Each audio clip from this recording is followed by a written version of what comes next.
Hey everybody, it's Brandie Posey, and you are listening to another episode of Burn This Podcast, the podcast from Burn This Records.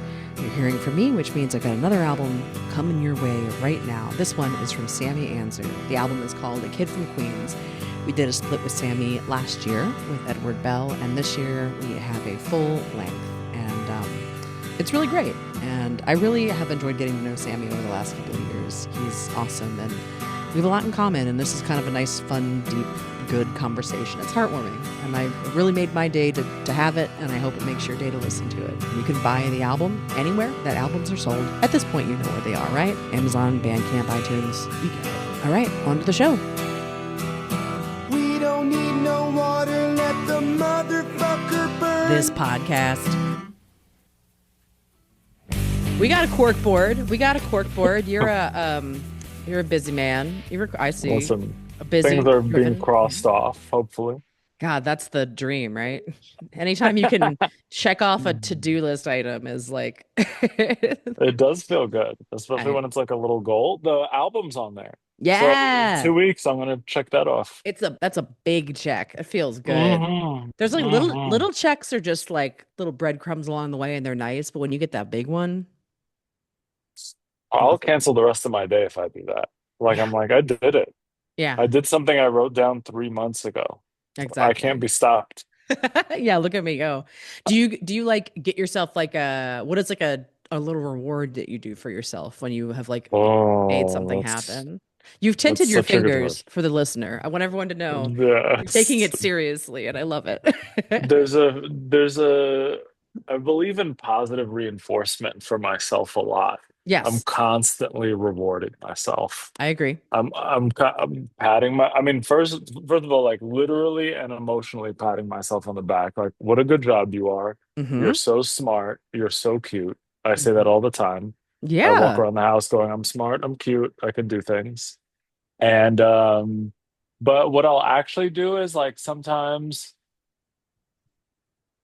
checking it off is really its own reward. Mm-hmm. Oh, I'm just kidding. Imagine that was my answer. No, I like to treat myself with things that like are normally like I think that are too good for me.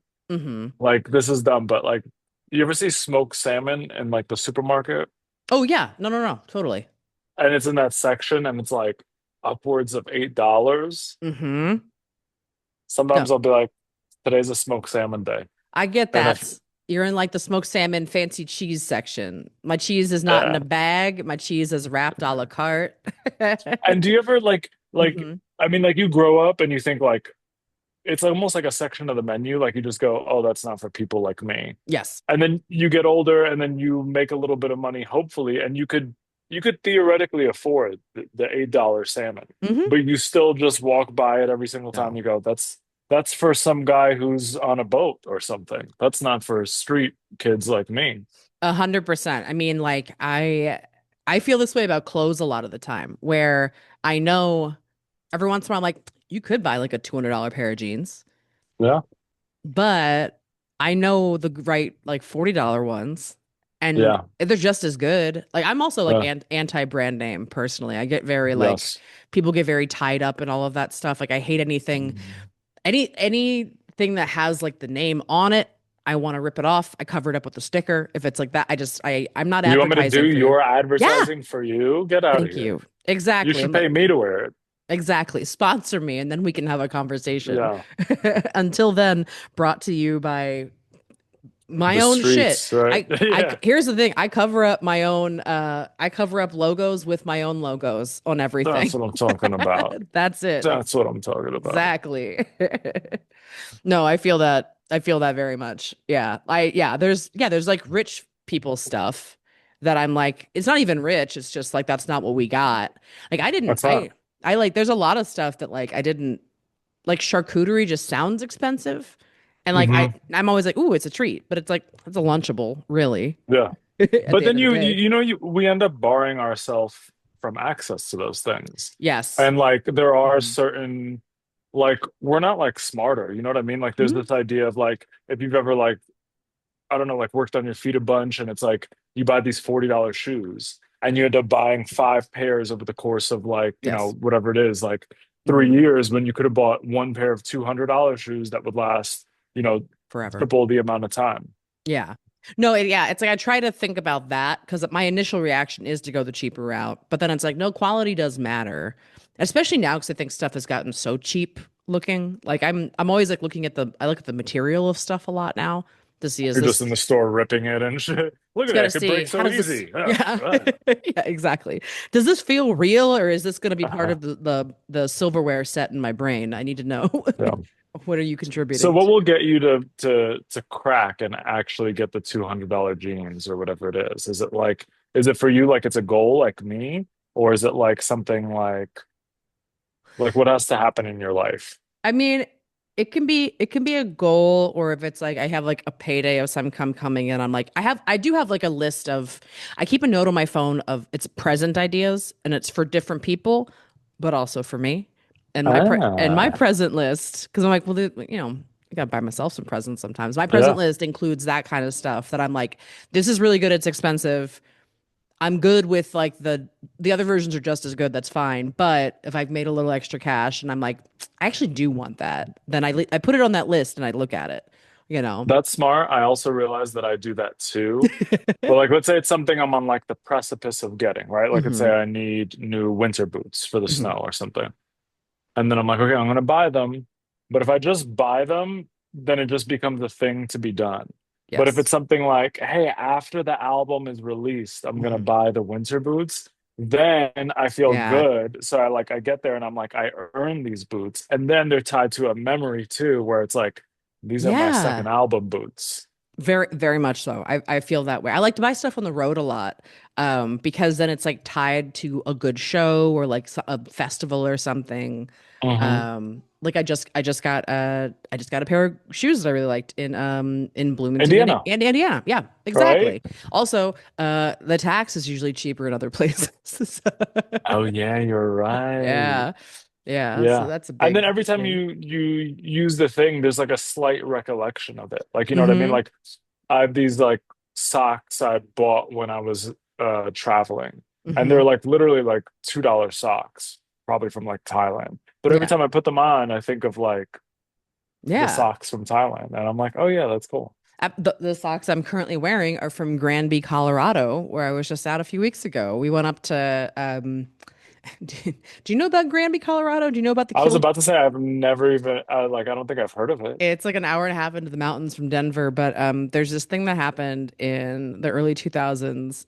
This guy, Mark Niedermeyer, he created a thing called the Killdozer, and he didn't kill anybody, but he'd been arguing over sanitation stuff with the city council, and he got tired for years. He got tired of it, and then he took a Komatsu bulldozer. He made it in an impenetrable fortress, and then he bulldozed the city hall, the bank, the library. He tore down a half of the town with his killdozer, and it's Oh, this this is like, like a terrorist attack type thing. yeah, yeah, yeah. It's like Sick. yeah, it's like, but it's like a guy that was just like, I've had enough with the small town, and he basically Haven't just. we all had enough? I mean, exactly. It's a wild story. Nobody died, but it's pretty. Nobody died, so it's funny to me. He sounds like a hero to me. I I don't mean, know. honestly, We've all had enough of that. yes. Have you ever heard of Twisted Metal? What is that? No, that name sounds It's such a familiar, but deep cut. what is that? It's a PlayStation video game uh where these cars would fight. Mm, And that sounds like a car that would be in it. So like maybe for the people yeah. listening who are like Twisted Metal fans, like that's the connection I made. This guy's real life Twisted Metal in Granby, Colorado, you said? Granby, Colorado, tiny little mountain Yeah. town, 8,000 foot elevation. I got a picture, but I got a pair of socks there because we went to like the thrift store. Because I love to thrift. That's also my other thing. It's like I really like to buy secondhand as much as possible because you can get really good stuff that has like stood the test of time. It's around still, and it's also not contributing to buying more, you know. Mm, mm. So like popping into the socks are new, but I did get like a demolition derby t-shirt in that thrift store. That is a good You're shirt all too. into demolition these days, Brandie. You've I changed. oh baby, you just don't know me that well. Yeah, no, I'm messing. I get that.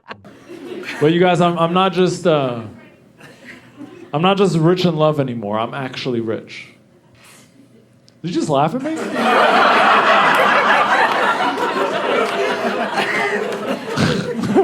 Oh, you guys aren't any better. I told you I was rich and you all got quiet. You were like, we'll see how rich you are. No, I'm rich. This is how I know I'm rich. This is how I know I made it in life. Because I got... Love. No. Love doesn't matter.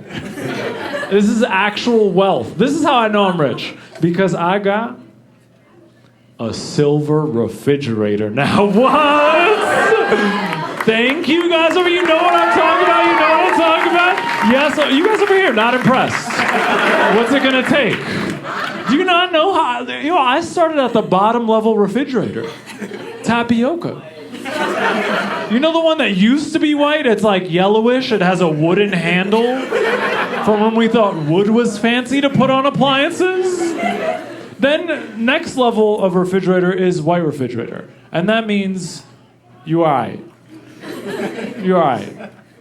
Probably you. What do you got? What you got a white fridge? Oh my God! How did I know that? Yeah, just as a quick sidebar, do you guys know that people who have silver refrigerators keep white refrigerators in their garage?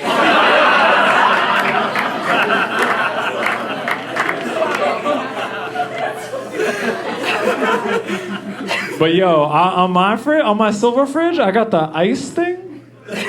Do you know what I'm talking about? The ice thing? Yo, and I got the different styles of ice too, you guys. Yo, I got crushed ice. Say what else? No, that was whack. Say what else? I got cubed ice. Say don't stop. I got. What do I got? I have water. Who said that? Yeah, the liquid ice. I forgot I have that. And if I'm being honest, I live in an apartment, so I don't own the fridge. I rent the fridge.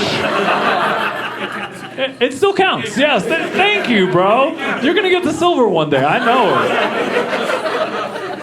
I did a Demolition Derby birthday like 5 years ago with a bunch of comics just to go watch, and it was a blast. It was just... That sounds really cool. It sounds like a cultural event. Yeah, it was fun. It was silly. It was just like... I don't know. It's the few things that I think America does truly well are cars and destruction, and demolition derbies and monster truck races. I think are the way that we do that without hurting anybody. Yeah, it's cool. Yeah. It's cool. It's very twisted metal. Yeah, exactly. No, there are a few things that Americans do well. I'm very hesitant to give out too much credit to America during these times. But no, of 1,000%. Yes. Cars, destruction. I would. I mean, stand-up comedy's on that list too. Yeah, stand-up is on that list. They love us overseas. Glucose corn syrup. That's really good. We do that like no one else does. We can turn corn into anything. Yeah. Try us. I think we will make corn pudding, corn bread, corn. Yeah, exactly. Corn syrup, corn scissorp. It's good to go. Yeah. Well, corn pop's pretty good actually. Do like a corn pop of the corn things. Pretty good for the most part. That was a good cereal from back in the day. Oh yeah, big fan. I have a question because we're talking about this earlier, but like, so I'm a comedian that also has good self-esteem. Do you find that comedians are like, how fuck you for believing in yourself? Yeah, a little bit, right? Yeah. I'm like, I don't know. To me, it also kind of feels like I don't know. To me, it feels like people are less being a comedian and more being like the caricature of a comedian. Yes. You know what I mean? Like when people on the outside have these ideas about a comedian, they're like incredibly tortured. They drink nonstop. They're always funny. They're always on. Yes. And you and I have both met enough comedians to know like that's not true. But I think some people do it and they're kind of like, oh, what are you doing? That's not the way we do it. We're tortured and we don't believe in ourselves and we're to me, I don't know, it just doesn't feel true a lot of the time. Well, I also feel like it's a very you have especially if you're like a white guy, you have the luxury of being able to live in that world. But I think if like minorities, especially in the comedy space, it's like the amount of believing in yourself you have to do to be there in the first place, you know? It's Yes. just like, why the fuck would I fake this? Like, I worked very hard to be here. It's so hard. It's so hard to do Yeah. it. And for any of us, like even like Hmm. just us on this, um, there's an incredible amount of obstacles that one has to overcome to get to this point. Hmm. And a lot of times it's just like faith and belief and self-esteem, where you start off and you go, I'm funny. And the Yeah. audience goes, no, you're not. And Yeah. you're like, watch this. Give me several years. Yeah. Or Yeah. just even like being a woman, right? Mhm. Like there's so many micro interactions of people going, women aren't funny. Oh, why don't you do this more domestic thing instead? And Mhm. like, and you've had to, if Mhm. you've gone through this over the years, you went over each of those, and then to forget all of those things you accomplished, that Yeah. would be that'd be foolish. Yeah, exactly. It's a betrayal of self too, I think. And it's like, no, I like earned this and I'm proud of it. And you're allowed to be proud of your I mean, everybody should be proud, Yeah. of like what they've built up. It's like the shit's hard. I mean, everything's hard. Existence is hard right now. I got a tattoo reminder of that recently. Oh I yeah? got yeah, I got Godson across my belly, Yes. Is that which is a reference. old Yeah, English? yeah, yeah. Hell It's yeah. actually I did a little take on it. It's Okay. like that, but it's like some 1920s Gatsby-esque Ooh. kind of font, because I'm a real big fan of Great Gatsby. Yes. Um It's one of my favorite and books. it's so good, Yeah. right? Mm-hmm. But yeah, I got it recently. For anytime I like feel doubts or whatever, I just look down and I'm like, oh, I'm God's son. Yeah. Like whatever it is, whatever it is we came from, we all come from the same thing. Mm-hmm. It's getting 100%. deep out here, damn. Yeah, that's what happens. I think this is my biggest takeaway. This is my biggest takeaway moving from Queens, New York to Colorado. And I'm not going to say there's no racist people in New York, but I think it's harder to be racist because we all grew up together, kind of like brothers and sisters in the same house. We learn to live with each other and we learn to joke with each other. Any New Yorker will tell you that we joke about race. But in the rest of the country, where people are more spread out, and the racial climate that's happening right now, there's a lot of people acting like racial stuff isn't funny.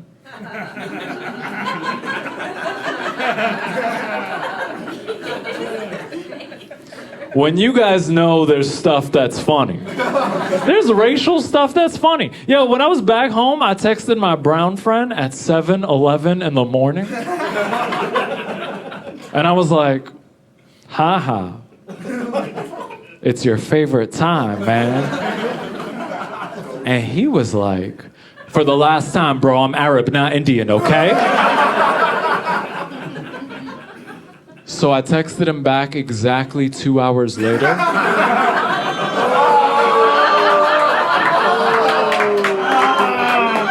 I like the groans more than the laughs. I don't care.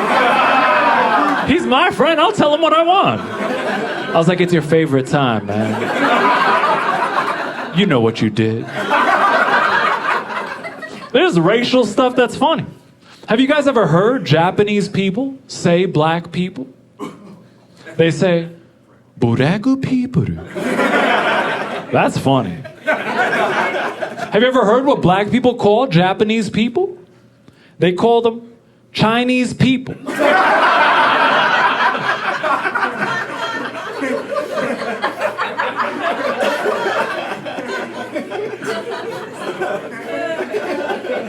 Do you have other tattoos that are like power things for you or I think most of them are, right? hmm Or like commemorations.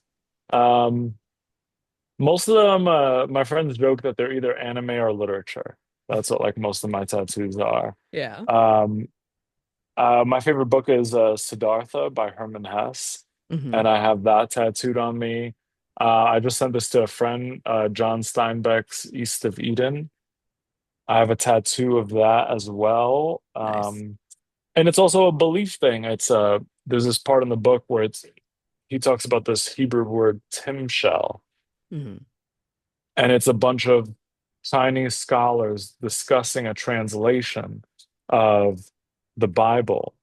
And in one translation, they're like, um, you must do what God says.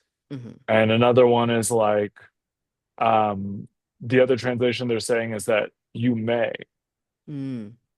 And they said that you may is like the Tim Shell, the word may is the most important word because it undercuts any like weakness and doubt that you're allowed to have, which says, in one situation you might be like guaranteed, you like, this is your path, you have to follow it, there's no choice. And in another one, it's like, whatever you decide to do, you can.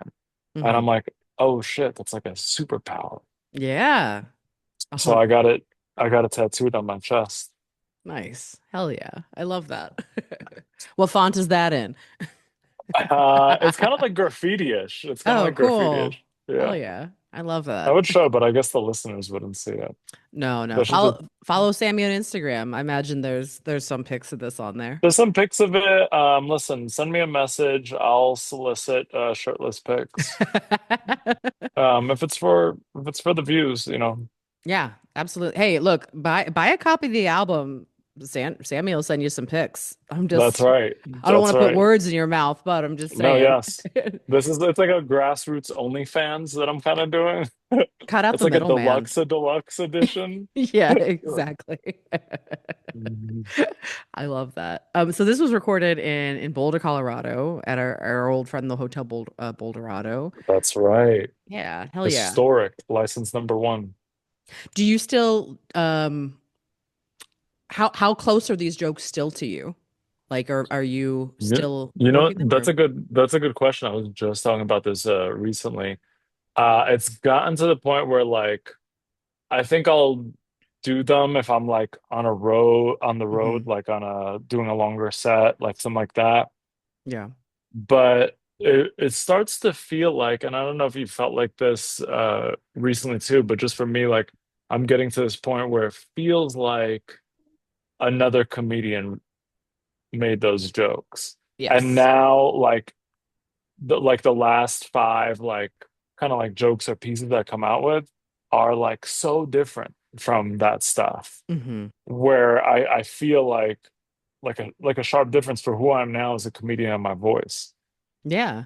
I mean, that's the way ideally it goes, right? Though, I mean, you want to be evolving over time, and the world has changed too in ways too that it's like, all right, like that's But what. how? There's prices have gone up. I have no idea why. Whoa. I'm Yeah, gonna there's whatever. It's a little. It's summertime. Summertime's coming, so the it's getting temperatures. warm. You gotta kidnap Americans off the street. Yeah, believe me. That's big. Yep, big raids in Los Angeles yesterday. It's freaking Actually, big props to LA. My yeah. favorite thing on my feed is seeing people stand up to ICE agents. That's Yes, like, same. I'll endlessly scroll. If there's like 10 videos of that in a row, I'll watch them all and I'll just be like, yes, good Yeah. job, America. Yeah, no, it's good. It's like it's so funny because the people's conception of LA is just this tiny part of the Sunset Strip that's a nightmare. And then Mhm. the majority of the city is actually like very deeply community based. Like we are a city of immigrants, it's an incredibly diverse place and who are organized and like take care of each other. And it's really frustrating. I get really frustrated with like the way that people just like write off LA as just this like vapid place full of idiots. And I'm like, no, you're like erasing so many people that actually like make up the fabric of the city, and it's like pretty fucked up. Yeah, uh yeah. I find that people do a similar version of that with New York, where they're like, yes. I tell people I'm from New York City, and they're like, oh, like in their mind, they're imagining me growing up in Times Square. And I'm Hmm. like, not even close. No, no, or they're just like, oh, so you're like a loud Italian, is that Yeah. that's the only New I Yorker is a loud Italian? And you're like, kind of am. yeah. We all have a little bit. Of course. What are you talking about? Yeah, no, exactly. It's like people just want to like. I have this theory that I think that like people are very good at concrete empathy with like the thing that is in front of their face that they see that Mhm. they understand, but like are, and I don't know if it's just an American thing, or I doubt it is, but I think we're very bad at like at abstract empathy, which is like having empathy for a thing that we don't see in front of us or that we haven't been able to experience. So like I think for people who've never been to New York or been to LA, they just like don't even understand what it is. And I think people in cities have we have a hard time having empathy for people that live in rural societies and stuff because we don't know Yes. what that's like. I think comedy is like traveling has really like extended my depth of understanding at least because I am seeing the way that people live and like, I understand it a lot more after having gone to these places and entertain these people. And then you're like, okay, stuff's not as like black and white like as you want it to be. And I think to have control, we like to distill things down to like just a few bullet points to understand them. And it's like that's not the way that anything is. That's what my comedy is all about. It's Mm-hmm. about being refused to be distilled down. Like people often want to like try to figure me out by Yeah. like my race and stuff like that. And I just go like, what if I don't? Mm-hmm.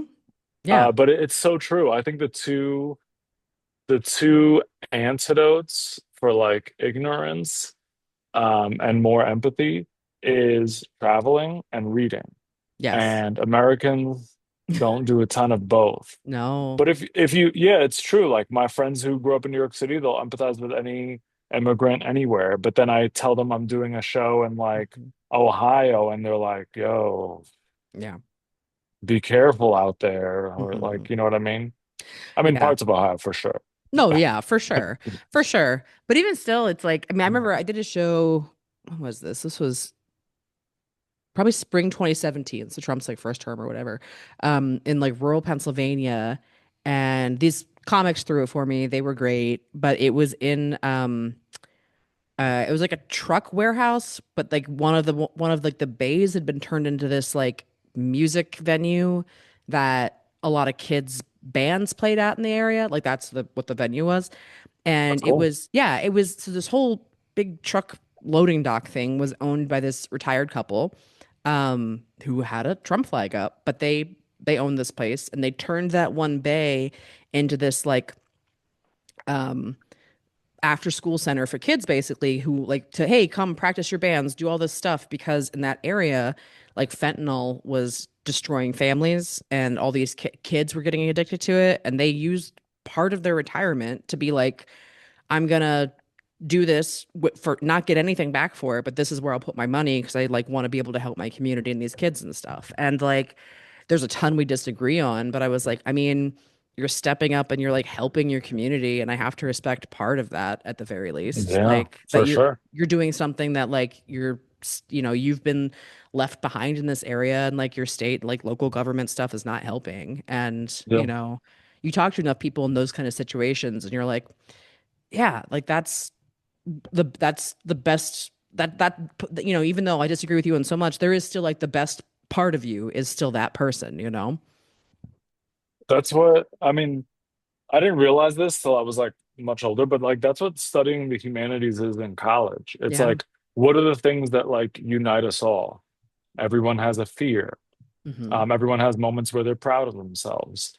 Everyone has like, a complex relationship with their family or the place they grew up in. Hmm. And a lot of people have that. Like they want to like do something they want to do good. They want to leave an impact. They don't know how. Hmm. Sometimes they make a sacrifice. And it's like when you think about those things, then the other stuff like the politics or like where they live or how much corn they kind of just like, you know, dissipates and fades to the background. Hmm.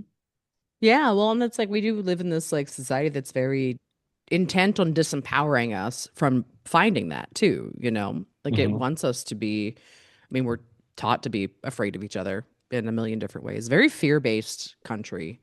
And I mean, I see it all the time with just like I was just in a workout class where like I'm doing like weight training and stuff, and like there's a couple gals in it who are always like afraid to pick up anything heavy at all because they're like, I don't know if I can do it. And it's like, well, then if you fail, you fail. Who cares? Then you just get Yeah. something a little bit lighter, but like just the That just the ability the fear, there's just such fear everywhere. I would attribute that to being that's like a luxury of being a comedian, of Yeah. being like a vulnerable risk-taking person. like to be a comedian, you have to have that trait. If you don't have it, then you learn it.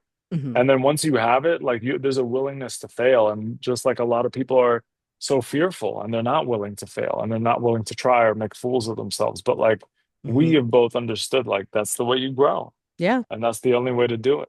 Yeah. Which always makes it so interesting to me when I meet comics that are so shut down around stuff that I'm like, no, but you learned, Yeah.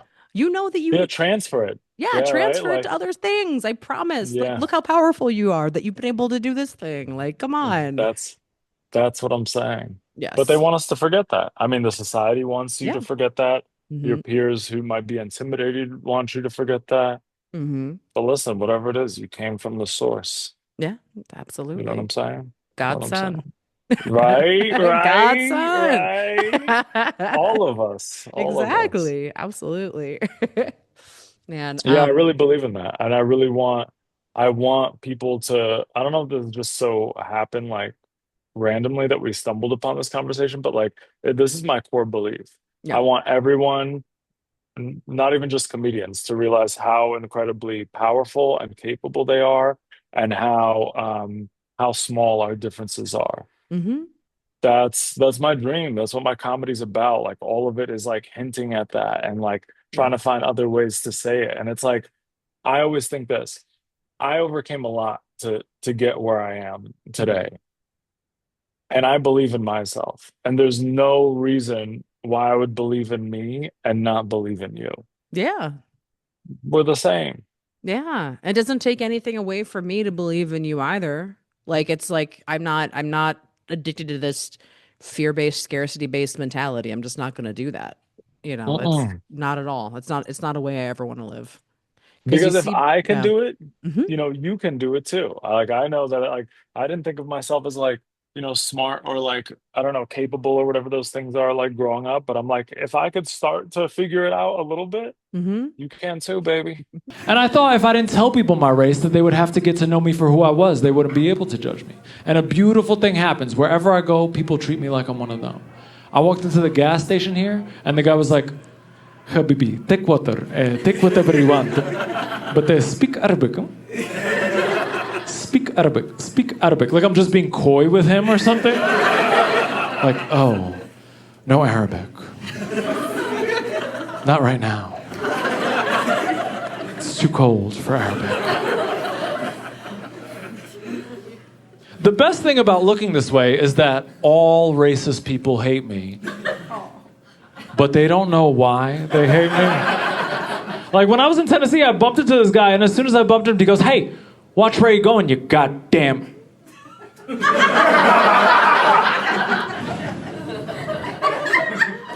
You spicy looking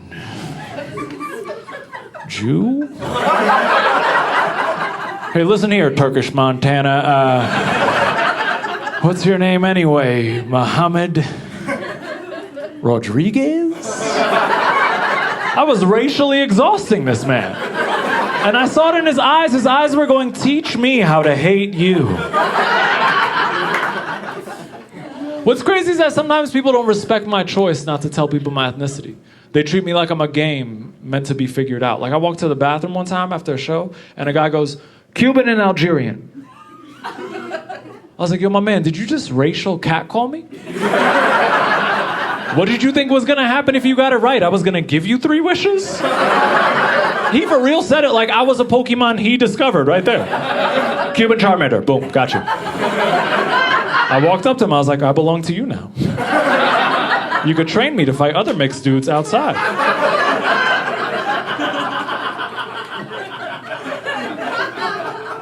I think the thing that bothers me the most is when people try to sneaky figure out my ethnicity. They think they're gonna outsmart me or something. Like I went over to my coworker's house for dinner and she's like, hey, Sammy, we just ordered a pizza with sausage and pepperoni on it.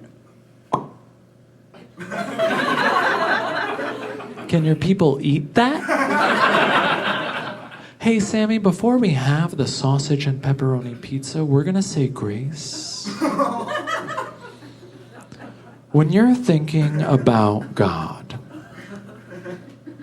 in your heart, how many arms does he have?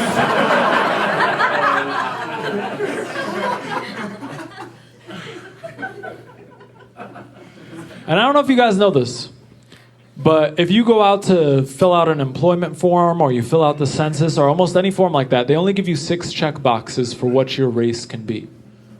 And I don't fall into any of those boxes. And all these forms and all these people growing up made me feel like I couldn't belong to any one race. So I decided I'm going to be all the races. When I was seeking employment in an Italian restaurant, Mexican.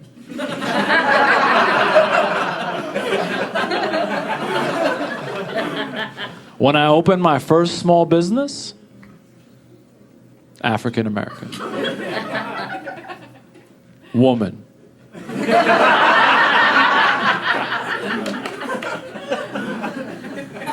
If I get in a routine traffic stop after this show, white pair.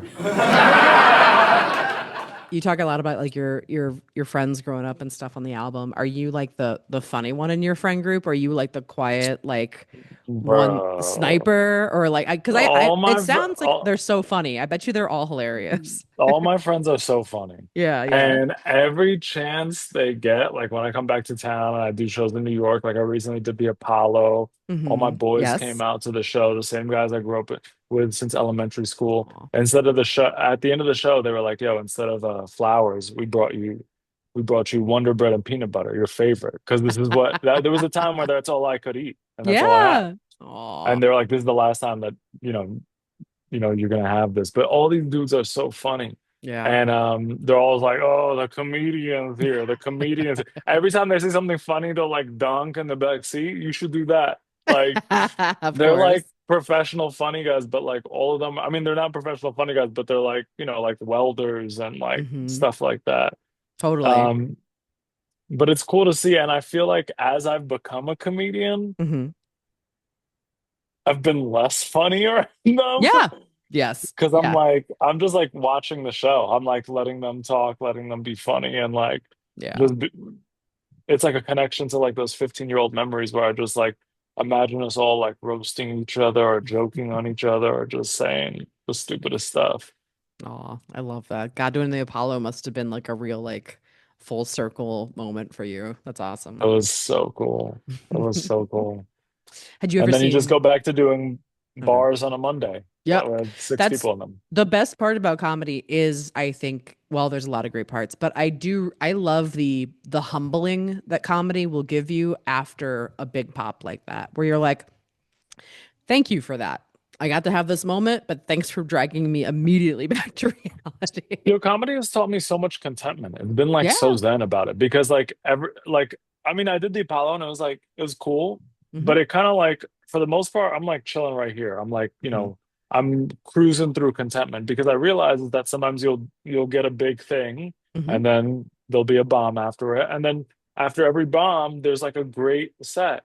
Yeah. And you just kind of like learn not to like, I guess like, this is true for me. I don't know if it's true for you, Brandie, but like, I don't live in like the highs and lows as much. Like, I'm just kind of like, if I get to perform stand-up comedy, whether it's, for 4,000 people, like, I'm just going to always have a good time. Yeah. No, I mean, absolutely. Well, and when it's your job too, you're thinking about all the other logistics and stuff of it too. Like I'm doing Warped Tour next weekend, which I'm excited about. So cool. I saw that. Yeah, it's going to be fun. But I had somebody earlier today ask me about it. They're like, "Oh, are you excited?" And I was like, "Yeah, I am. I'm excited. I don't know what the stage setup looks like yet. I'm very curious about I was just like immediately like, I'm excited. I am. But also, here are all the things that I am curious to see the answers to, and that will really determine how it goes." Yes. But I'm excited about it. But and they were like, "You don't seem." I'm like, I promise I am. I just also know I know which way things will go either way. I'll be happy once I'm there and I can see stuff. The thing that makes me feel good is the perspective. Like, do you ever think about like what 16-year-old Brandie would say if you told her, like if you just whispered in her ear that? No, it's like it's a culmination of like a lot of stuff actually coming together in my life that I'm very I feel like very, very, very good about it. I'm just like, man, this is like exactly you've been moving towards this actually for a very long time. And it's exciting and it's great. It'll be as soon as I finish performing, oh baby, let's celebrate. Yeah. It's That smoked moment when salmon yeah, time. it's smoked ass salmon. Yes. The second you get off stage, crab cakes, baby. Yes. Yeah, I'm proud of you, Doug. Thank you. Hey, I'm proud of you too. Proud Thank of you you. too. We're all killing it, and that's what we Let's should be go. doing, you know? Yeah. You talk a lot about your mom on the album. Was she like Yeah. surprised when you became a stand-up, or was that My mom never got to see me become a stand-up comedian. My oh mom passed away when I was 19. oh I'm so sorry. Um, I didn't know that.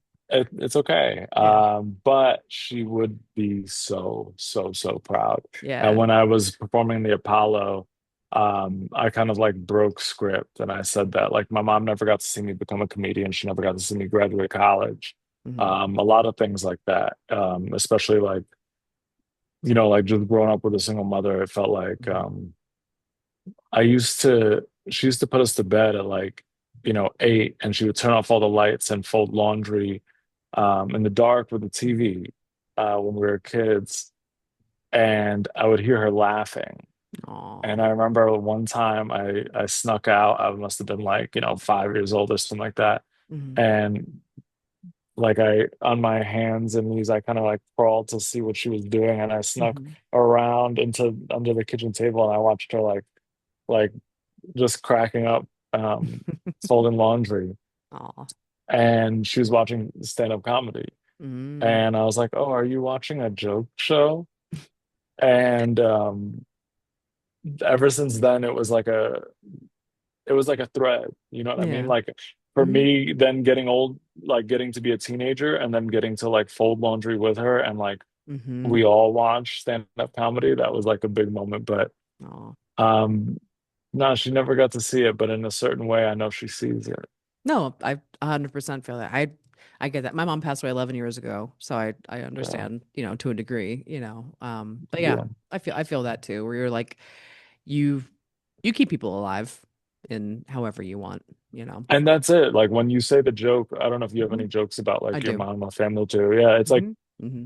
they come to your mind. Like if Hmm. you're there, like really delivering it, like they come there. And like a lot of times, like I do write jokes and I do mention her in a way where I'm like, she would love this. Yeah, absolutely. Yeah, there's a few tribute jokes I have that I'm just like, you don't know that it's a tribute, but this is a tribute. And every time I do it, it is like invoking you, and it is like this moment of like, this is me remembering, That's and that's it's that's the creative act. That's it right there, yeah. right? That's where you like you literally bring something to life that Hmm. didn't exist before. Yeah, That's so absolutely. cool. We're Yeah. so cool. Yeah, we are, man. It's like a fun, powerful, cool art form. And like I wish, Yeah, I wish people would remember that more. But people do. People do. It's nice. It's like a powerful thing. That also I wish that like because you're very funny friends. I have super funny friends. Like I feel like comedy gets very gate kept a lot of the time too. We get very like in our heads about what makes a joke and what is not. And you're just like, hmm, but then you got these funny ass friends that they would blow most comics that I know, frankly, out of the water just in conversation.